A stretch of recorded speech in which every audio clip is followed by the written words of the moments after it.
What's going on, guys? It's John here from Hot Take Hockey to talk about the teams that have just clinched for the playoff spot. Now the Western Conference is finalized.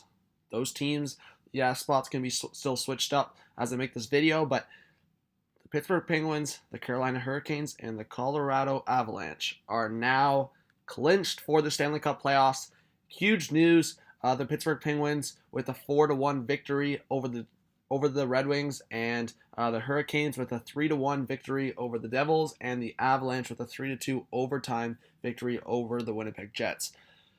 I could probably say the best reaction you saw last night as I make this video was the Carolina Hurricanes. Go check out the videos on Twitter.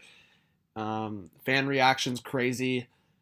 Obviously, the drought's over for the Hurricanes, and now the longest playoff drought is the Buffalo Sabres.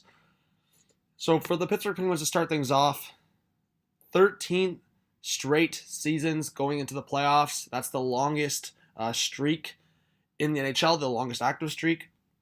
And going off of the reasons why the Penguins made it. And just to note, this is probably like out of the 13 years straight that they've made it, this is probably one of the later parts of the season where they clinch. You usually see the Pittsburgh Penguins being one of the earlier teams to clinch. But this year, obviously, they're one of the last. So the Penguins, why did they make it? I mean, you could go from Matt Murray. His second half of the year was excellent. He started off really slow, really poor in the first half of the year. And then you saw the Penguins kind of out of a playoff spot at points of the year. But Matt Murray is the guy they need in net, the guy that has won 2 Stanley Cups, and he came to play in the second half of the season and turned out in the second half of the season to be a top 10, top 15 goalie like everyone expected him to be. Sidney Crosby. Crosby went on some crazy streaks, especially the second half of the year as well. Sidney Crosby then got himself into top 10 scoring, and that's where he'll finish off the year. Sidney Crosby, who obviously has kind of been knocked down as number 2 now with Connor McDavid, still showed that he's at the top of his game and still going as the Penguins go back into the playoffs. I really think that the trade also made a difference. Going back to the trade with the Panthers, obviously Riley Sheahan and Derek Brassard. Brassard just wasn't a fit in Pittsburgh from the start. He really didn't fit well there. And Riley Sheahan was like an whatever. You got him from the Red Wings.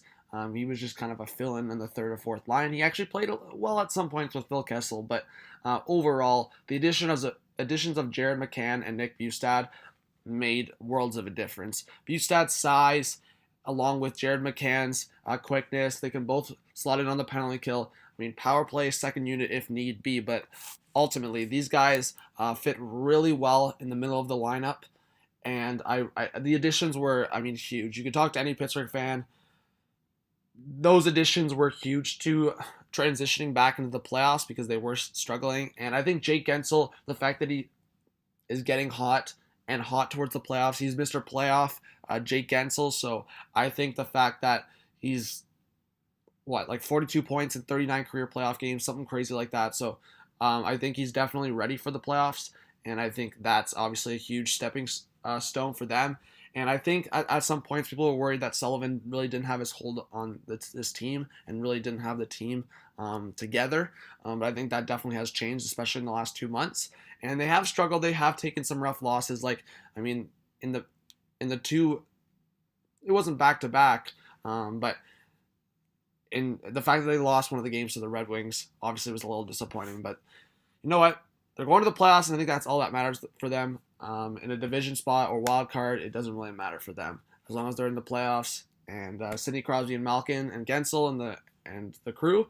Obviously, I think Chris Letang is also in that Norris conversation. I think they can work themselves into any series in a playoff series. So, Carolina Hurricanes, again, they broke the drought. They're going to the playoffs.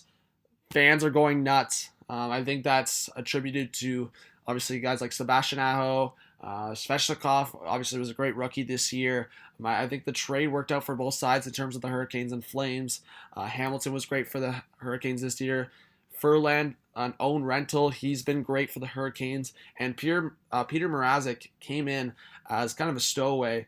Didn't find himself with the Red Wings, didn't find himself with the Flyers, and then he came into the Hurricanes organization and proved himself well, along with Curtis McElhinney and the guy that was supposed to be their starter, Scott Darling, ends up being in the shadows. So obviously injuries have attributed to that as well. But McElhinney and Mrazek, primarily more Mrazek, has been a huge talking point for the Hurricanes. So a little shorter, but of a conversation for the Hurricanes, but more because I think there's less history there, right? And I think it's a lot to be excited for the Hurricanes. You're going to the playoffs. Yeah, you'll probably be playing Washington or Tampa. I mean, this video might age poorly if things change like crazy in the last day. But it's so exciting for the Hurricanes, and I think you have leadership there, you have youth, and I think it's just a perfect balance. And it's a perfect example of a team on the rise, and hopefully this is the Hurricanes for years to come for the fans.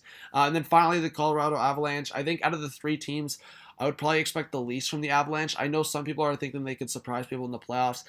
And you know what? If the top line is going and you're not able to stop that top line of Landeskog, McKinnon, and Rantanen, then they might have problems. But if the Colorado Avalanche are playing a team like the Calgary Flames or a team like the Winnipeg Jets in a full 7-game series, or even the Blues, I don't see them winning that.